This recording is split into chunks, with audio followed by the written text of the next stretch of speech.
ಬಳ್ಳಾರಿನಲ್ಲಿ flex ಅಳವಡಿಕೆ ವಿಚಾರಕ್ಕೆ ಒಬ್ಬರ ಸಾವಿನೊಂದಿಗೆ ಗಲಭೆ ಆಗಿರ್ತಕ್ಕಂಥದ್ದು ದುರದೃಷ್ಟಕರ.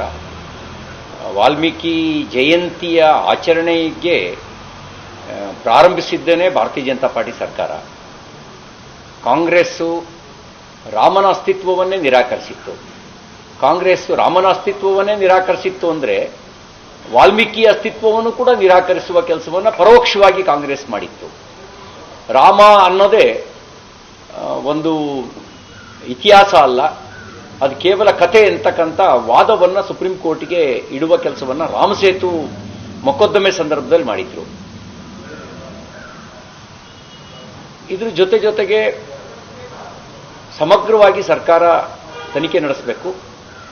ಪೂರ್ವಾಗ್ರಹ ಮತ್ತು ದ್ವೇಷ ಈ ಒಂದು ತನಿಖೆಯಲ್ಲಿ ವ್ಯಕ್ತ ಆಗಬಾರದು. ನಿಷ್ಪಕ್ಷಪಾತವಾಗಿರ್ತಕ್ಕಂಥ ನ್ಯಾಯಯುತವಾದ ತನಿಖೆ ನಡೀಲಿ. ಯಾರು ಗುಂಡಾರಿಸಿದ್ರು, ಯಾರು ಕೊಲೆಗೆ ಕಾರಣ ಅನ್ನೋದು ತನಿಖೆ ಆಗಬೇಕು ಮತ್ತು ತಪ್ಪಿತಸ್ಥರಿಗೆ ಶಿಕ್ಷೆ ಆಗಬೇಕು.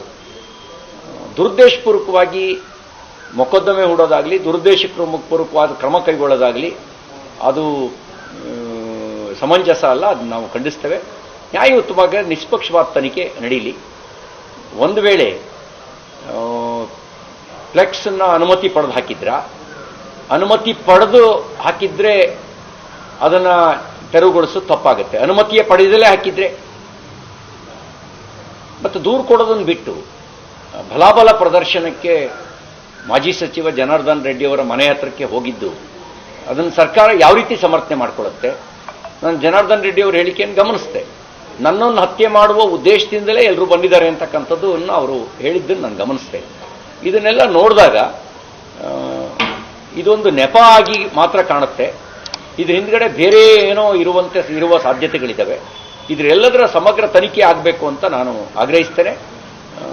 ದುರುದ್ದೇಶಪೂರ್ವಕವಾಗಿ ಯಾರ ಮೇಲೂ ಕ್ರಮ ಆಗಬಾರ್ದು. ನಿಷ್ಪಕ್ಷಪಾತವಾದ ನ್ಯಾಯಯುತ ತನಿಖೆ ಆಗಲಿ ಅಂತ ಆಗ್ರಹಿಸ್ತೇನೆ.